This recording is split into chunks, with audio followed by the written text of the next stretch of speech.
tulitayaringe abandi tukoma wano lwakwata tebinza koma wano lwa nsonga nti ate amateeka gano galina okuteekebwa mu nkola naddala wali eri mu regulations. Tulina okukwatira awamu n'abayimbi mwenna bali eyo tupushinge regulations. Olugendo twakalutandika butandisi tulina okumaliriza nga ssente zitandise okuyingira mu nsawo z'abannabitone. Ekyo tugenda kukiremerako nnyo, tugenda kuteekamu embeera yonna.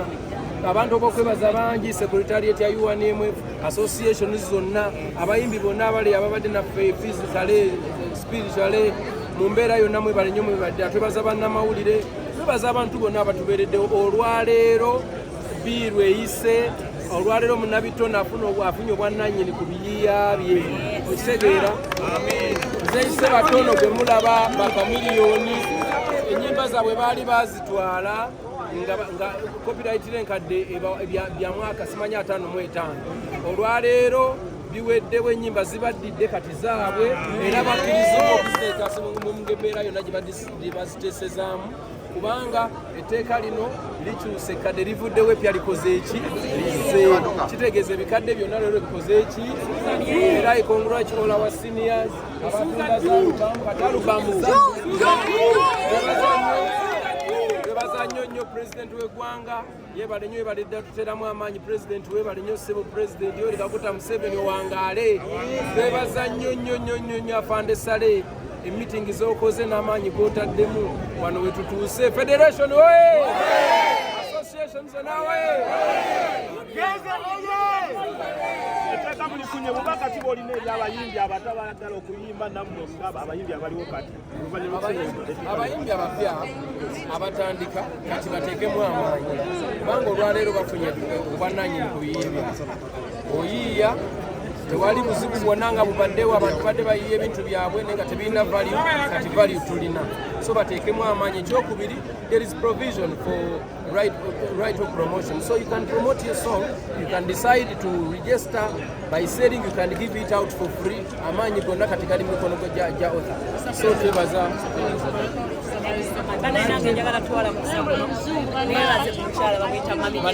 Madam Esther yatandika ekintu kino n'otukuŋŋaanya ne tuyingira ama offices gonna KAA abalawyers ng'otulwanirira tufune copyright yaffe. Thank you so much mami, we appreciate you. Buli omu yateekako ejjinja ku kino ekintu twagala nnyo nammwe abayimbi abatazze muwangudde leero ne mukyala Nyamutolo ye yasoma biiru eyo the very first time. So some English.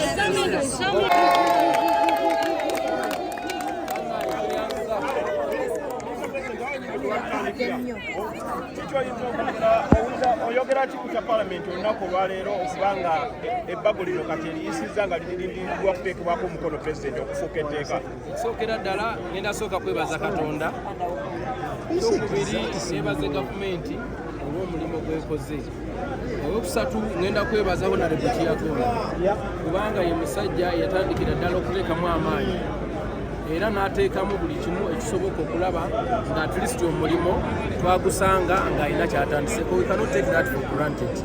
Twebaza nnyo Right Honorable Speaker of the Parliament, the Deputy, wezera ntwebazaako ne Honorable Minister Nyamutolo Fiona eyasobola okuba nga ate naffe ajja wano n'atubeereramu nga bwe mwalaba n'asobola okuba nga aleeta biiru eno n'etandika ku sayidi ya gavumenti era ne wano wetutuuse. Ssebo weebale nnyo weebale era nga sinaba kwogera nnyo mbaleesawo beeko kyogera. Nze njagala just congratulating ba artist.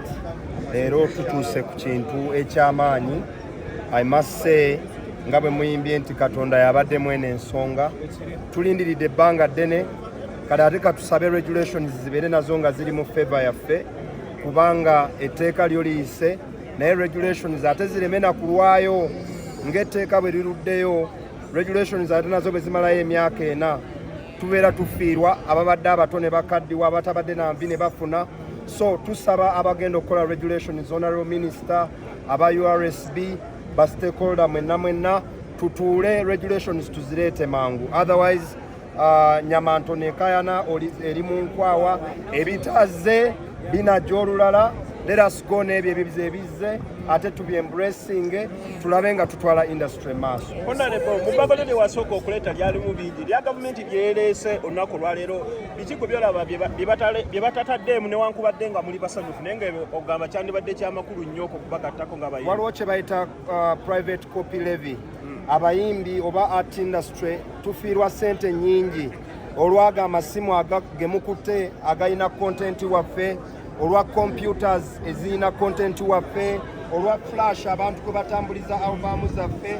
Gavumenti teyakitaddeko mulaka ekyo naye nga tulowooza nti bwe tunaaba tulina okudevelopinga industry eno ate awo wadde balina okuva ssente kubanga industry esobola okwesustaininga naye nga tutaddeko akasolo katono ku buli gadget ejja mu ggwanga naddala nga ekozesa product zaffe.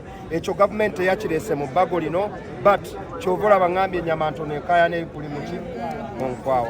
Jangu wano madamu Shiba kakati essaawa eno njagala wano nga ndi ne Shiba ono twebaze Katonda kubanga ffe bwe baatuteeka mu ntebe ey'okukulembera abayimbi bannaffe bigambo bingi ebyatwogererwa naye ne tugumya omubiri akopi alimu ne muganda kakati kakati ebigambo bingi ebyatwogerera nnyo ne batwogerera ebigambo bingi ebyekifuula nnenge naye ffe twali tutegedde nti ayoba maaki enduulu weeri naye at the end of the day tulina okuba n'okulaba ng'ebiyiiye byaffe oba ennyimba zaffe ziba ne value ne tuvaayo tulwane nga tetulwanirira ffekka wabula ffe n'abaana baffe n'abazzukulu n'oyo atusuubira okujja okuyimba nebaza nnyo Shiba ono nga naffe tubitwala mu katale tebabitujjaako okujja naye luli tubadde mu nnimiro ne tulima ne tusimba ne tufukirira amazzi ne tuguma ebibala ne bivaamu olugenda mu katale nga babikujjako toddamu kuba mu power ebibala ye music waffe. So right now at least tukimanyi nti as long as we're playing our music commercially ogenda naffe kutuwaayo ku ssente kubanga commercial means okola ssente. So naffe abakola music naawe tugabireko ku ezo z'okoze eki just a little percentage so that naffe omulimu gusigala kukola ki kubeerawo n'ekirala kati muwoze essaawa eno taliiwo eka essaawa eno taliiwo kyaliwange naye abaana betulowooza bali kuki. So music oyo asigalewo asobola okulabirira abaana ki madamu Joanita Kawalya mama Joanita Kawalya atakyali ku stage nga nze leero ate nga nange eyo gye ndaga akola atya kubanga tata music buli kanaku so tugezaako kulaba nti omulimu gwe tukola naffe tukufunamu. So I'm so happy nti leero we are victorious today. We won. Thank you so much. You're welcome. Akasembayo kamukuka oli mukulembeze ku federation linda ko baba kale Amashiba ne botula akasembayo Amashiba oli mukulembeze mpola oli mukulembeze ku federation bwe mwatandika ekintu kino ekyokugoba corporate abamu baba secretary ne babanyomereza kuba kati bonzo baweleza kati saawe ate abo abatunyooma ne batusekerera nabaate mbasanyukiddeko kubanga naffe tubawangulidde kino tetwewangulidde ffeffekka nti kyaba federation si kyaba federation kyokka kya buli muyimbi yonna gyali kyova olaba mu nsi mubeeramu abakulembeze omuzungu agamba you'll be shocked at how much you can achieve if you don't care who takes the credit. Kati ffe tetufaayo ba credit bagituwa oba nedda naye azongaza omuyimbi essaawa eno bw'atuula afunamu upcoming omukadde omupya aliko afunamu kati gwoba olowooza tulinamu ku magezi oba tetulina kasita tulina ekyamagezi kyetukoze. Thank you so much. Salamu aleikum. Abagamba kino ekintu kitutte emyaka 5 n'ekiwo buli omu ekyokuyiga nti bwe tukolera wamu bingi ebisobola okwanguwa bulijjo buli omu ayagala kukolera bwase kinoomu. But since we try joining the voices, we have made the impossible possible, and God is good. Ate kibaddewo in the holy month of Ramadan. Ate mune mu kisibo ky'Abakatuliki, holy month, holy blessings. Big up Presido Eddie Kenzo. Big up Martin Beta n'omusajja ono baba alwanye baba behind curtains. Big up to the whole team. Congratulations. The myaka 5 maaso nga wazeewo tekinologi omulala nammwe ali babasumbu akatubasabire bibanguyire ne mukoleranga wamu emyaka 10 okuva kati nammwe mufunanga ebizibu mu copyright neera ffe tusoboddeko kye tusobodde nammwe mukoleranga wamu kiyinza okwanguwako. Bless all.